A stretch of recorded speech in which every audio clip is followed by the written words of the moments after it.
the true meaning of the rapture, divine judgment, and the return of the warrior king. Misunderstanding the rapture. The term rapture has become a cornerstone of certain belief systems, but its modern interpretation as being taken away to safety is not consistent with biblical context. Instead, the Bible indicates that being taken often refers to destruction or judgment, not salvation. For instance, Matthew 24, verse 40 to 41.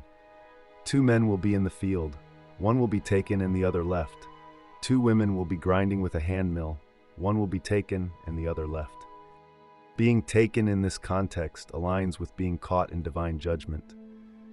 Those left will endure the tribulation but also have the opportunity to reign with God in his kingdom. Ezra 13, show me now the interpretation of this dream. Ezra's vision emphasizes that those who survive the tribulation will experience hardship, but ultimately have the chance to reign with the Most High during his millennial kingdom. Those taken will face eternal judgment. In 2 Ezra 13:15, Ezra has a prophetic dream. In this dream, he sees the second coming of Christ, Lendo, and asks for an interpretation. The text reveals that the dream is about Christ's return, and Ezra expresses concern about the fate of humanity in those days. He says, "Woe to those who will be left in those days." Here, the word woe signifies destruction. Ezra explains that those who are left behind will experience suffering, tribulation, and violence. However, he also points out that those who are not left behind, those who are taken, face even worse consequences. The phrase being taken does not mean salvation or being welcomed into heaven. It means being judged and destroyed. Those who are taken face the judgment of God and are in grave danger. This is a stark contrast to popular teachings about the rapture. Tribulation on earth. Before the final intervention of God, humanity will endure a period of tribulation marked by widespread suffering. Matthew 24, verse 7, nation will rise against nation and kingdom against kingdom. There will be famines and earthquakes in various places. This describes global chaos. Wars, natural disasters, pandemics, and hunger will intensify, signaling the nearing of the end times. Revelation 6, 1-8, 4 horsemen. The white horse represents conquest. The red horse symbolizes war. The black horse brings famine. The pale horse brings death. These calamities are divine judgments allowed to occur as humanity descends into rebellion against God. Revelation 8-9, 7 trumpets. These trumpets announce plagues, destruction, and the call to repentance. They symbolize divine judgment poured out on a rebellious world. Persecution of God's people. The tribulation will also be marked by intense persecution of God's chosen people, those who hold fast to the truth and resist the deception of the wicked world order. Understanding judgment. The Bible describes the fate of those who are taken as follows. Those who are taken must face God's judgment at the end of the 1,000-year reign of Christ. They will stand before the Most High and be judged according to their deeds. Revelation 20, 12-15 says, "And I saw the dead, great and small, standing before the throne, and books were opened. Another book was opened, which is the book of life. The dead were judged according to what they had done as recorded in the books. The sea gave up the dead that were in it, and death and Hades gave up the dead that were in them, and each person was judged according to what they had done." This is the second resurrection, where those who are taken are judged and risk eternal damnation. The second death is the lake of fire, and those who are judged unworthy will face this final punishment. The fate of those who are left behind. Contrary to popular belief, being left behind is not a curse but a blessing. Those who survive the tribulation and are left behind will reign with Christ for 1,000 years. Revelation 24-6 says, "They came to life and reigned with Christ 1,000 years. Blessed and holy are those who share in the first resurrection. The second death has no power over them, but they will be priests of God and of Christ and will reign with him for 1,000 years." Those who endure through the tribulation and are left behind will not face the lake of fire or the second death. Instead, they will reign with Christ and receive eternal life. The dangers of being taken. Ezra emphasizes the dangers of being taken. In 2 Ezra 13:15, it is written, "Woe to those who are taken, for they will face destruction." Conclusion. The word danger in this context signifies immediate peril. Those who are taken are not saved, but are in grave danger of eternal judgment. This is a stark warning to those who have been misled into believing that being raptured is a blessing. The idea of the rapture, as commonly taught, is a false doctrine that has misled many believers. The Bible, when understood correctly, reveals that being taken means destruction and judgment, while being left behind means surviving the tribulation and reigning with Christ.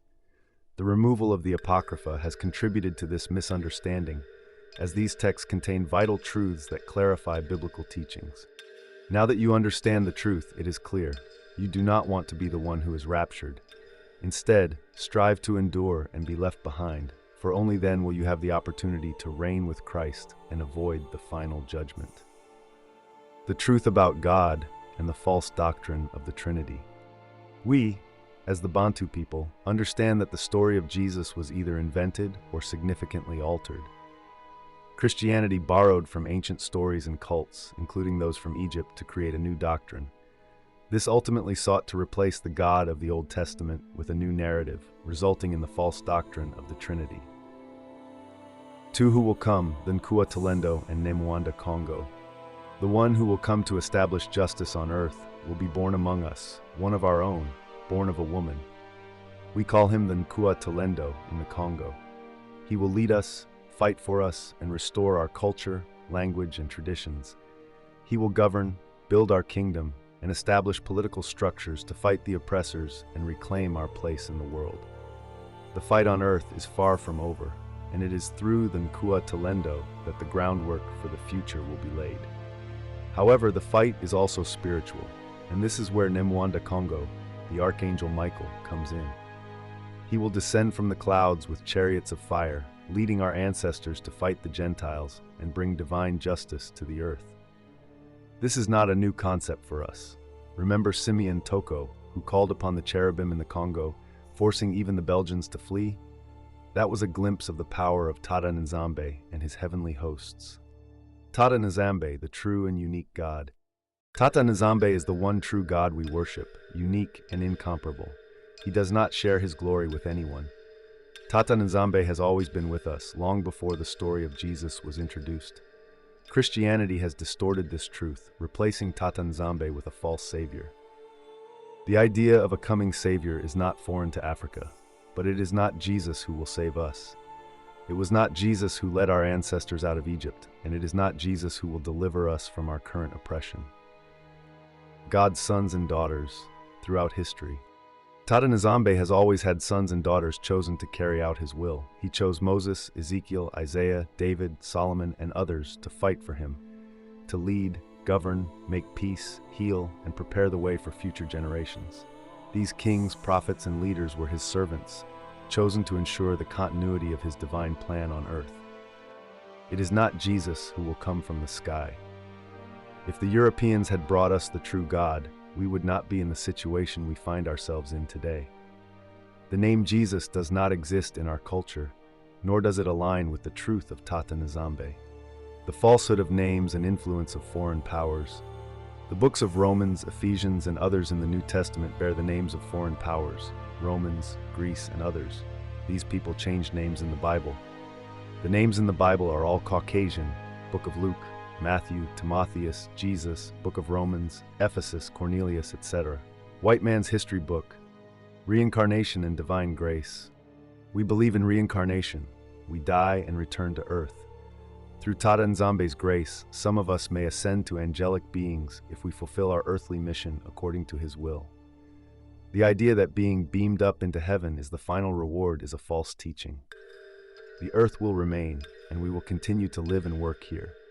Tata Nzambe, with his angels and our ancestors, will return to judge the world, fight the wicked, and bring war. As Jesus himself said, he did not come to bring peace, but to bring war. The deliverance of the Bantu people will come through war and justice, not through a false savior. The Son of God in Psalms. The Son mentioned in Psalms 2 and 89 is not Jesus Christ, but the Nkua Talendo, one chosen to lead and establish justice. God has always had sons and daughters to carry out his work, and the scriptures make it clear that those who follow his laws will be blessed, while those who disobey will be punished. The fall of the Edomites and the falsehood of Christianity. The Edomites and their allies know their time is near, and they will perish. However, their strategy is to lead as many Bantus as possible into their downfall. Christianity, with its doctrine of the Trinity, is idolatry and a tool for this deception. Conclusion: the call to truth. We must be wise and return to the truth of Tada Nzambe. Christianity has distorted his message, leading many astray. The time is near when Tada Nzambe, his angels, and our ancestors will return to restore truth and justice. Let us reject the lies of the Gentiles and embrace the wisdom of our ancestors. It is through the Nkua Tulendo and Nemwanda Kongo that our liberation will come, one who fights on earth and one who fights in the spiritual realm. Prepare for the restoration of our culture, language, and kingdom. Let us stand firm in the truth and wisdom of Tada Nzambe. Jesus coming as a warrior, Revelation 19 verse 11 to 16, Matthew 10:34, Isaiah 63 verse 1 to 6. Michael leading angelic armies, chariots of fire. In 2 Kings 6:17, Elisha's servant sees a heavenly army with chariots of fire, which could symbolize divine vehicles of war. Daniel 12, Revelation 12:7 to 9. Mikel Massa video, subscribe and share.